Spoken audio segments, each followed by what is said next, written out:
News 46 is brought to you by Golden Casino Group, where you'll always find great fun, good food, and fantastic entertainment, all at Gold Town, Lakeside, and the Pahrump Nugget.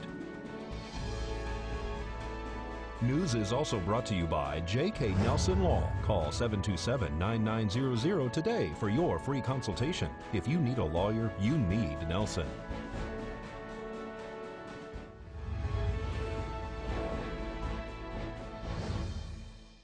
Tonight on News 46, detectives take the stand to testify in a murder case, and a stolen horse is recovered in Amargosa. News 46 starts now. You're watching Kpvm News 46 with Deanna O'Donnell.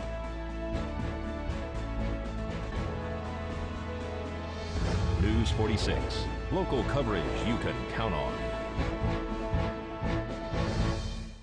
Testimony continues in Pahrump Justice Court. It's Friday, August 31st. I'm Deanna O'Donnell. A pair of teen murder suspects are on day 2 in Pahrump Justice Court. Judge Kent Jasperson is hearing testimony regarding the murder of mother of 4, Dawn Liebig. 2 of her sons have been charged with the crime. A preliminary hearing is being held in Justice Court in front of Judge Kent Jasperson for the 2 Pahrump teens who have been arrested for the murder of their mother, 46-year-old Dawn Liebig. On August 30th, the testimony began with Donna Liebig, who is Dawn's mother. Donna took the stand and informed the court that her daughter and the 17-year-old grandsons lived together nearby, about a half a block away from her.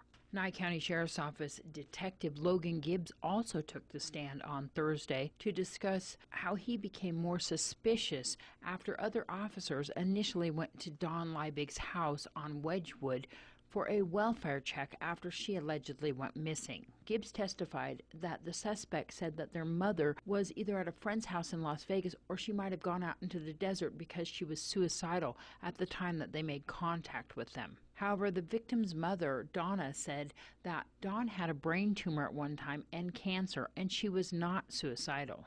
Gibbs later testified that the suspects allegedly admitted that they killed their mother in the living room and then cleaned up the area. They also said that they buried Dawn in the desert just a few hundred feet from the family home, as well as burying the weapons and items used to clean up the crime scene. A blue jacket with more suspected bloodstains all over the front of it. When we pulled that out, a large knife, or when I began to pull out, a large knife popped out. Kind of looks like a Mossberg dagger type.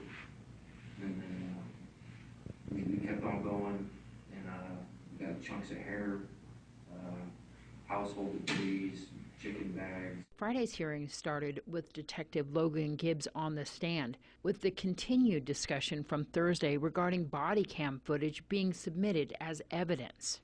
Judge Kent Jasperson allowed the DVD to be entered into evidence.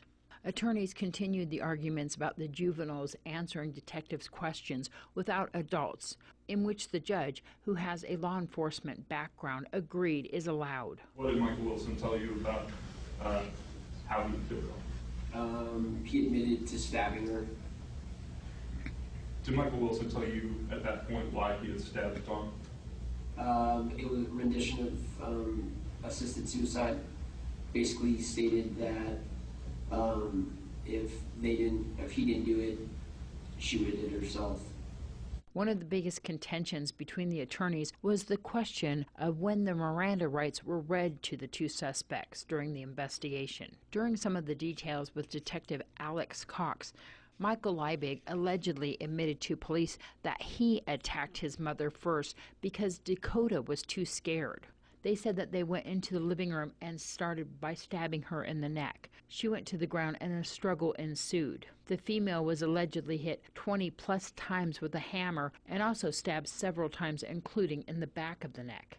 They then said that they took their mother's body, put her in her own SUV, and buried her in the desert a few hundred feet from the family home. They said then they went into the living room and bleached the crime scene, got rid of some of the evidence by bringing it to the dump and also dumping it in the desert. Testimony will continue in the Pahrump Justice Court with the officers involved in this investigation in front of Judge Kent Jasperson and the suspects Dakota Saldivar and Michael Wilson. And several horses have been rescued from a ranch in Amargosa. One woman has been arrested by deputies.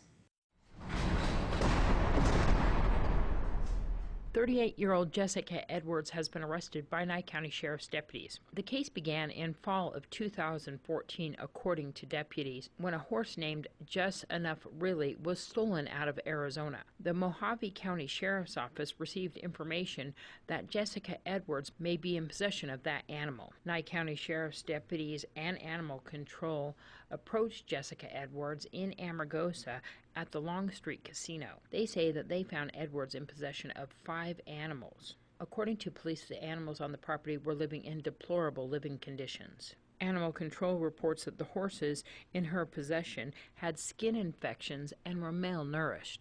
At that time, the horses were taken into protective custody. Nye County Sheriff's deputies received confirmation that one of the horses was the actual horse that was stolen out of Arizona. The horse was valued at $12,500. Jessica Edwards was then taken into custody on August 28th. She was charged with possession of stolen property and failure to provide proper care and sustenance to an animal ×5.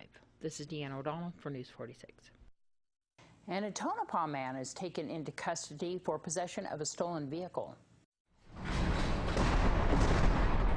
Christopher Neighbors has been arrested for possession of stolen property and grand larceny after deputies were dispatched to University Street in reference to a stolen U-Haul trailer. Upon arrival, deputies noticed a U-Haul trailer with a Texas license plate matching the description of the alleged stolen property hooked up to a silver Ford pickup next to Christopher Neighbors' residence. Deputies confronted Neighbor about the trailer, to which they were allegedly informed that he had permission to use the trailer to go get shingles. He also allegedly mentioned that he took the trailer and then left it at Scotty's Junction in order to get the shingles in the truck, and that he returned to pick up the trailer, loaded the shingles into the trailer, and then returned to Tonopah. Deputies then placed Christopher Neighbors into custody and transported him to the Nye County Sheriff's Office Detention Center. This is Peyton Kingston for News 46.